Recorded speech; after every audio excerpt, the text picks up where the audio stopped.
kembali bersama dengan kami di Wanita Hari ini. Kamera ni pula rupanya. Dan sebenarnya kami nak kongsikan kepada anda. Kalau tadi dah pun saya kongsikan kan, kita nak kongsi tentang keistimewaan dan keunikan tanah liat ni. Bukan sekadar tanah liat yang kita guna pakai untuk kita buat aktiviti seni di sekolah maupun di rumah. Tetapi sebenarnya banyak lagi bahan-bahan yang diperbuat daripada tanah liat. Antaranya labu sayung. Kalau cakap tentang labu sayung ni, pasti ramai juga dalam kalangan anda, penonton-penonton ibu-ibu khususnya, yang mengimbas kenangan dan juga nostalgia. Zaman dulu arwah nenek saya selalu cakap kalau nak air sejuk, letak air dalam labu sayung. Betul?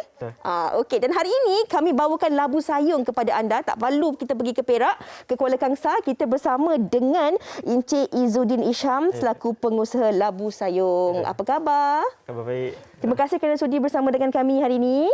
Okey, Cik Izzu mungkin boleh kongsikan kepada penonton. Kalau macam saya ni, tanah liat yang saya tahu satu jenis je. Tapi sebenarnya ada macam-macam jenis tanah liat kan? Betul. Antaranya tanah liat yang digunakan untuk buat labu sayung ni. Ya, betul. Macam yang kita pakai sekarang ni adalah tanah liat sayung lah. Okey, selain daripada tanah liat sayung, kita ada tanah porselin, tanah putih, tanah merah. Dan tanah mentimun lah. Banyaklah tanah kita ada. Okey, maknanya kita kalau kita nak buat sesuatu bahan tu, kita kena perlu tahu bahan asasnya yang sesuai untuk dijadikan sesuatu seni itulah, sama ada arca ke, labu sayung ke ataupun apa. Okey, nak tanyalah sikit Cik Izzu. Cik Izzu ni masih muda lagi. Tetapi bagaimana mula menceburkan diri ataupun menunjukkan minat untuk membuat seni labu sayung ni? Okey, pada mulanya saya mengambil bidang seramik, belajar di IKN, Institut Kraf Negara lah. Okey. Okey, saya belajar situ selama 3 tahun. Okey, boleh ke sambil-sambil tu kita buat? Boleh. Okey, silakan. Okey. Teruskan, 3 tahun kemudian? Okey, selama saya belajar situ, daripada kita tak tahu, kita jadi tahulah cara-cara teknik je semua kan. Tapi nak tanya jugalah, masa sebelum belajar tu ada macam-macam jenis kos yang ada di Malaysia ni kan. Betul. Tetapi kenapa pilih untuk membuat dan juga mendekati ilmu seni warisan ini? Saya minat tanah liat ni sejak dari kecil lagi lah. Okey. Sejak main tanah liat Platerstain. Sama lah kita Sama. Dulu main Platerstain ni memang kena marah dengan mak lah. Kan? Main sepak-sepak kena marah kan. juga Sama. Okey. Okey, sekarang mungkin boleh dikongsikanlah. Orang kata masa sekolah kita main level-level Platerstain. Sekarang kita dah pun minat daripada hobi ataupun minat tu boleh dijadikan kerjaya dan juga mendatangkan hasil yang lumayan juga ya. Teknik apa yang sedang guna pakai ni kalau boleh dikongsikan kepada penonton? Apa yang sedang Izzu lakukan ini? Okey, sekarang ni kita untuk membuang simline dia. Ni daripada acuan lah. Okey. Izzu, saya nak cuba boleh tak? Sebab tengok Izzu buat macam mudah. Tapi so kita nak lepas ni kita boleh buat kat situ? Boleh. Okey, jom. Okey. Alright, dari segi bila kita cakap tentang ini antara seni budaya dan juga warisan kan yang kita ketengahkan untuk generasi muda. Izzu pun masih muda. Masa mula-mula dululah kan nak bermain dengan tanah liat ni, nak buat labu sayung ni, ada tak dapat sebarang orang kata komen daripada orang sekeliling? Sebab masa tu mungkin mereka tak nampak lagi bahawa ini juga mempunyai masa depan yang cerah sebenarnya. Ada. Macam mula-mula masuk tu ada kawan daripada sekolah menengah dulu. Ada kata, kenapa ambil seramik ni kan? Ambillah kerja macam kerajaan ke apa. Tapi saya memang berminat dari tanah liat lah sebab saya ada kemahiran. Saya tak nak sia-siakan lah. Okey. Dan apa yang Izzu lakukan ini sebenarnya sesuatu yang harus dibanggakan kerana apa yang Izzu lakukan ini secara tak langsung juga dapat memberi inspirasi dan juga ikhtiar supaya kita generasi hari ini dapat sama-sama menghargai seni warisan seramik ataupun labu sayung ni kan. Okey, ini teknik apa ni yang sedang dilakukan? Sekarang ni kita tengah susah ya, dia berhenti-berhenti macam tu ya. Ni mesin apa ni? Ini mesin potters wheel. Apanya? Potters wheel ni kenapa tepuk-tepuk tu? Kita nak bagi dia center. Bagi dia center. Kalau kita tak center je gelong lah. Ini kan kalau saya cuba boleh? Boleh. Saya cuba, tapi kalau rosak tak apalah. Tak apa. Okey, nanti kalau rosak boleh minta bayaran pada Fatin. Okey. So apa yang saya boleh buat sekarang ni? Sekarang ni boleh potong atas ni. Potong tu macam mana? Macam ni? Macam ni. Kenapa kita kena potong ni? Ni adalah lebihan casting. Okey. Dia nak buang lah ni? Nak buang atas. Dia setiap kita keluar daripada acuan ni mesti ada lebihan casting. Lepas tu kita akan kena buang lah. Okey, saya cuba. Boleh. Dia macam ni. Di sini. Macam tu? Lepas tu macam ni. Dan saya kena basahkan dulu supaya bagi dia lembut. Tapi adik-adik yang sedang menonton di rumah ni jangan pula ambil pisau mak dan jangan buat ya. Ini hanya boleh dilakukan oleh mereka yang profesional. Ini amatur pun nak cuba juga. Okey dah. Okey. So macam ni macam ni. Okay. So apa cabaran yang perlu diketahui untuk proses membuat labu sayur menggunakan tanah liat ini? Okey, pertama kita kena ada kemahiran lah nak buat benda ni. Okey, dari segi macam kemasan ni banyak dia punya proses je sebenarnya. Okey. Dan kita kena potong, kita kena luru, selepas luru dengan batu sungai. Lepas tu baru kita boleh buat corak lah, finishing dengan stamping lah. Okey, ada banyak sebenarnya proses-prosesnya. Okey, kalau boleh dikongsikan di studio ini juga sebenarnya, selain dapat yang kami kongsikan di kaca TV sebentar tadi, di belakang ni, macam di sebelah Izu ni ada labu sayung ataupun ini seramik sebenarnya yang telah pun dicorakkan, dijadikan lampu sebagai hiasan. Di sebelah kiri saya ni bekas air. Saya sangat tertarik dengan bekas air ni yang mana dia memang pegang pun sejuk, airnya pun sejuk. Jadi dan di belakang ini pelbagai jenis labu ini yang sebenarnya boleh anda jadikan hiasan di rumah, hadiah. Ada juga individu-individu yang menjadikan ianya sebagai hadiah di majlis perkahwinan ataupun kenduri-kenduri, Izu. Izu, sekarang ni kalau macam kami nak pergi tengok craft dan labu sayung ni, dekat mana kita boleh jumpa, Izu? Okey, boleh berjumpa dekat Perbadanan Kemajuan Kraftan dan Perak. Saya ada kedai dia kat dalam tu lah. Okey. Dan kalau anda penonton-penonton juga berminat untuk melihat hasil seni karya daripada Izu, anda boleh terus ke laman sesawang Instagramnya iaitu izu_craft. Berapa harga minimum untuk satu labu sayung ni? Okey, macam yang belakang saya ni, labu sayung ini berharga dalam RM30 lah. RM30? Ya. Oh, yang belakang ni? Ya, betul. Kalau yang macam ni? Kalau yang macam ni dalam 150 lah. Ini yang bekas air ni? Oh, saya dah tahu dah yang mana saya nak beli. Okey. Terima kasih banyak-banyak kita ucapkan kepada Izu. Anda penonton-penonton, sambil kita nak pergi bersama dengan Fatin untuk lihat apa yang bakal dikongsikan. Boleh jugalah kita scroll Instagram Izu kan. Fatin, saya nak anting-anting yang warna merah jambu itu. Tapi sebelum itu, apa kata anda saksikan dahulu bingkisan ini. Bermain dengan tanah liat sudah menjadi rutin hariannya dalam mengusahakan pembuatan seramik hingga memberikan pulangan lumayan dan menembusi pasaran antarabangsa. Halina David Kalum, 48 tahun, dari Kuching, Sarawak ini menjadikan tanah liat lubuk rezeki buatnya. Dari segi senang dibentuk tu mengikut kreativiti masing-masing lah. Tanah liat ni kita cuma memerlukan kreativiti saja. So untuk membentuk seperti membuat manik, biji manik, pinggan. Telah memulakan perniagaan sejak tahun 2016 lagi.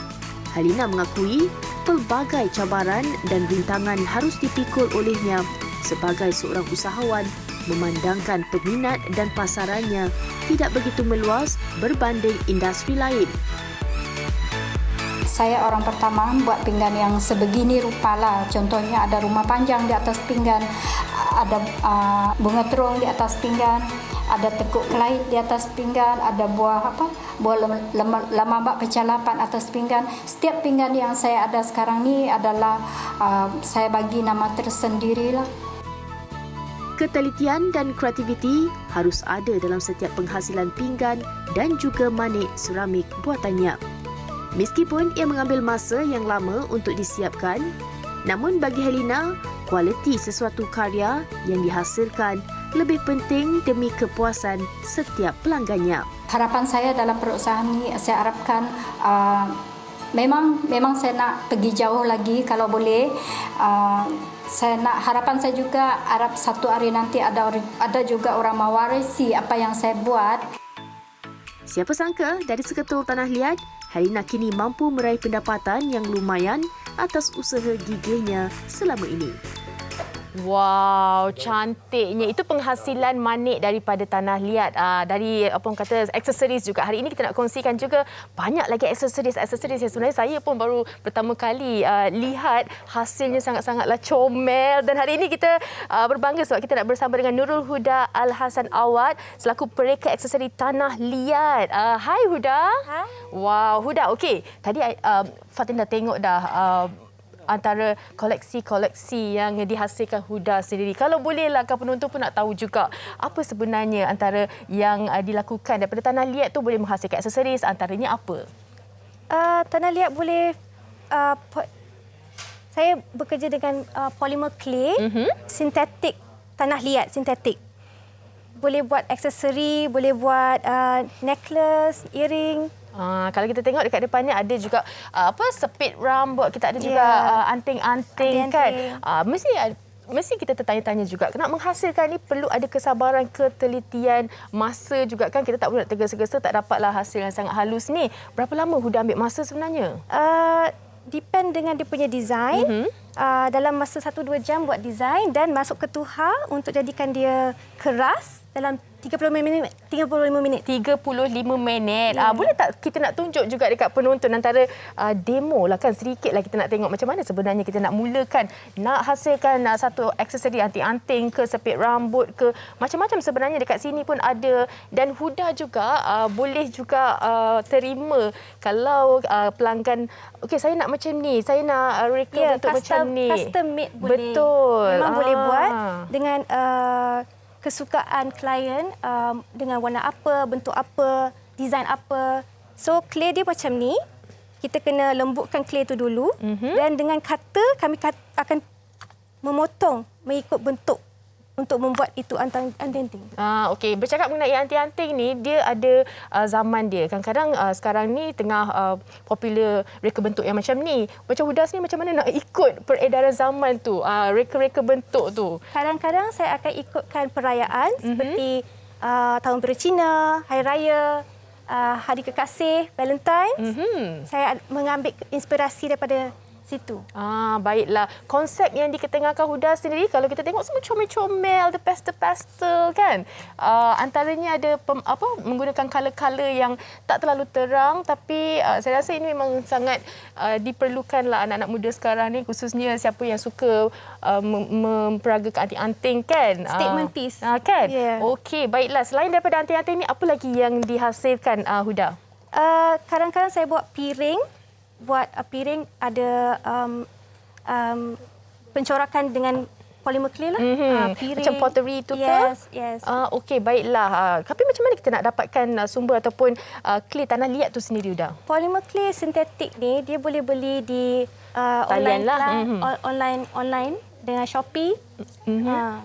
Baiklah, boleh dapatkan di mana-mana online lah kan, dalam talian. Dan juga hari ini juga kita nak tunjukkan sedikit, tapi Huda cakap mengambil masa dalam 35 minit satu anting-anting, sepasang anting-anting itu kan.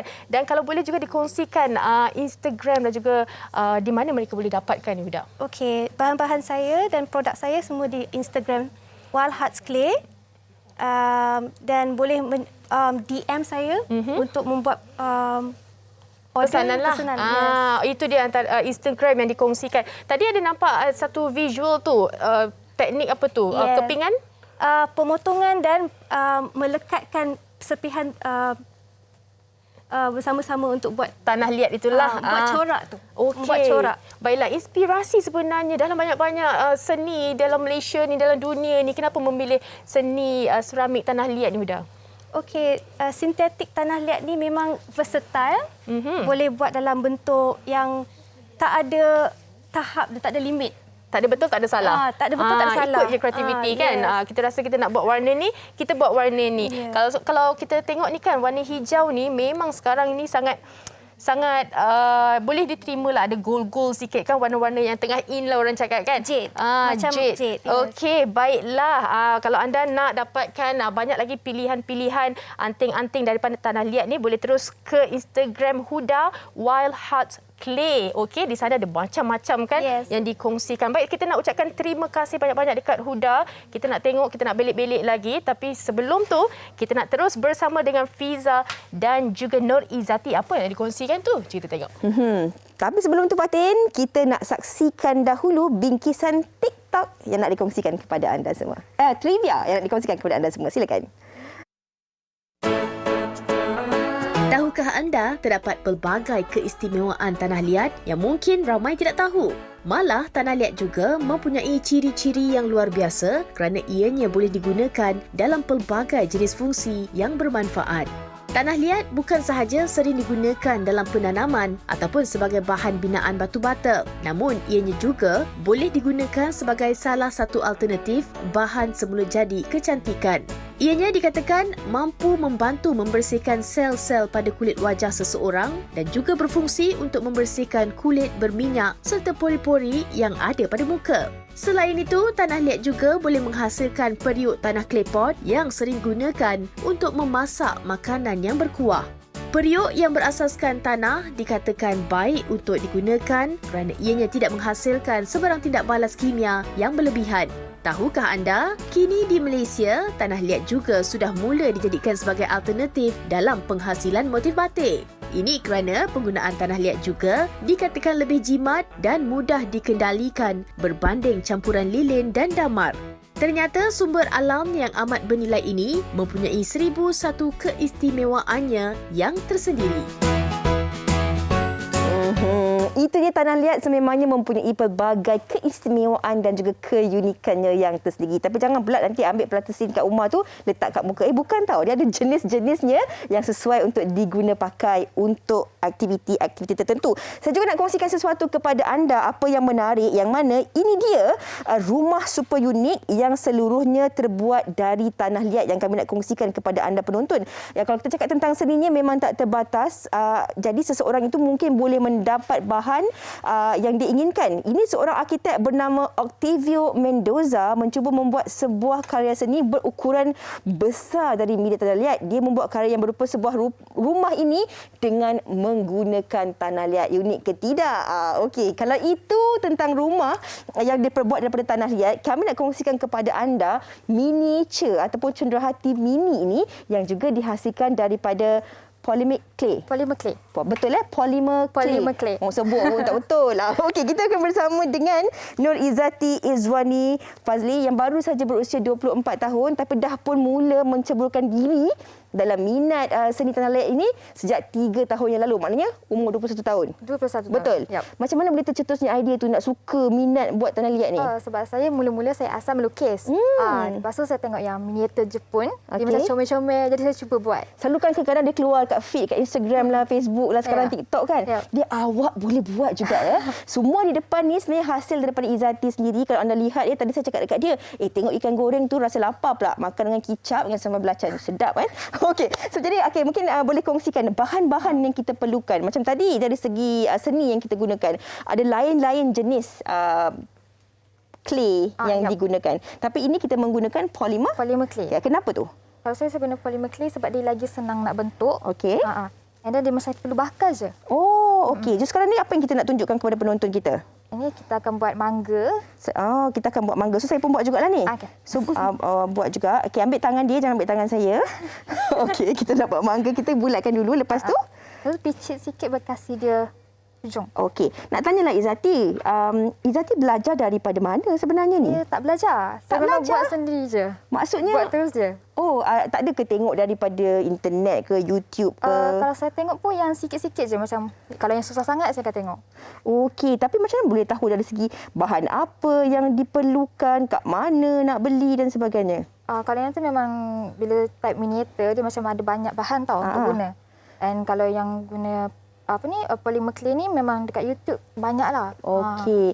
Kalau cakap tentang miniature ataupun cenderahati mini, penonton-penonton selain daripada hasil yang ditunjukkan di depan ni, yang ini antara koleksi-koleksi yang mana kadang-kadang ada orang yang memang gemar untuk mengumpul cenderahati-cenderahati mini ni, mereka akan beli dan kumpul, dan ada juga yang boleh dijadikan sebagai fridge magnet. Ya, betul. Okey, kalau sekarang ni dah 3 tahun menceburkan diri dalam bidang ni, dari segi sambutan orang ramai tu macam mana? Memang menggalakkanlah sebab yang saya bawa ni pun dah banyak terjual. Oh.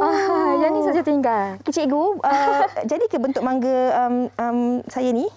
Boleh. Boleh. Dia jawab boleh. Dia jawab terpaksa. Okey, boleh. Lepas tu apa yang kita boleh lakukan? Warna hijau ni campur 2. Campur 2. Okey. Warnakan. Adakah ini sebenarnya daripada hobi asalnya, kemudian ia secara tak langsung juga menjadi sumber pendapatan kepada Izzati? Ya, sebab saya cuba buat yang nasi lemak. Mula-mula saya cuba buat. Dan tu terus jadi viral. Ya. Dan kat situ orang mula minta request buat macam phone grip. Sebab kalau kita type je tanah liat dekat Google tu, memang dia akan keluar kisah gadis nasi lemak tanah liat lah. Itu Izzati lah sebenarnya.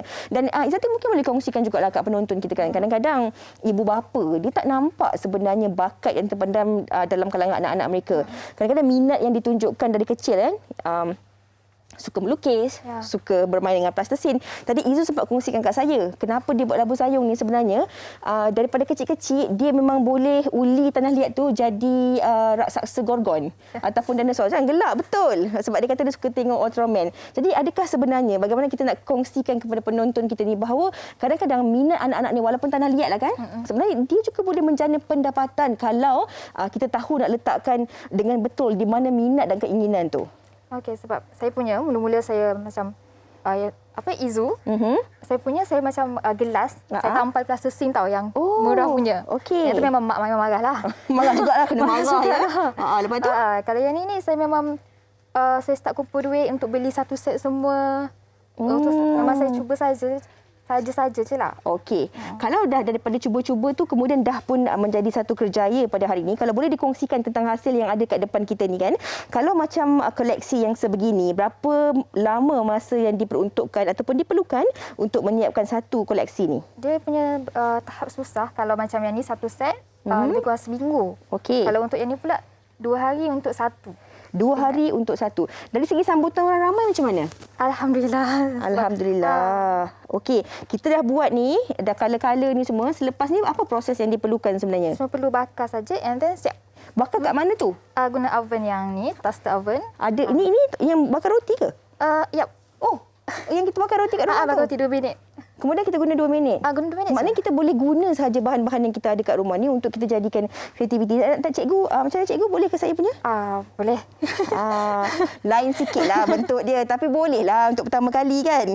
Okey, kalau bagi penonton-penonton yang berminat dan teringin nak mempelajari ataupun nak membeli koleksi-koleksi daripada Izzati ni, bagaimana cara untuk mereka boleh nak mengenal Izzati dengan lebih lanjut lagi dan juga hasil karya seni Izzati ni? Saya ada post dekat TikTok, dia punya tutorial, ada tutorial saya buat. And kalau untuk beli, boleh tengok dekat IG dengan Twitter. Saya ada letak. Saya ada jual kat sana. Okey. Jadi penonton-penonton, inilah hasil mempelam. Jatuh pula buah-buahan dia. Inilah hasil mempelam yang dibuat ni daripada begini. Mana tadi? Daripada begini, bulatan begini. Ini hasil kalau dah siap. Ya Allah, yang kecil-kecil ni pun buat juga. Ya, semua buat semua. Oh, rajin ya. Ini semua memerlukan kesabaran ya tuan-tuan dan puan-puan. Jadi kalau anda rasa kurang sabar macam saya, kita boleh beli saja daripada Izzati. Ada fridge magnet, ada macam-macam koleksi cenderawati bini ni yang boleh anda jadikan koleksi anda. Terima kasih banyak Izzati Sama-sama. di atas perkongsian ini dan semoga daripada perkongsian ini juga dapat memberi inspirasi kepada penonton-penonton kita yang mungkin ada minat yang sama tapi tak tahu bagaimana mereka nak mulakan kerjaya mereka. InsyaAllah semoga apa yang kita kongsikan ini dapat memberi manfaat kepada mereka. Kita nak berehat dahulu seketika sambil saya nak tengok ada macam-macam kat depan ni. Ada kuih tiaw goreng. Ada ni apa ni? Yang tu sate. Sate. Yang ini nasi lemak ke? Maggi. Okey, yang ini mi sup. Laksam. Laksam lah, tak salah. Ni kek yang dah dimakan oleh Izzati. Kita nak berehat dahulu seketika. Kembali selepas ini bersama dengan Fatid.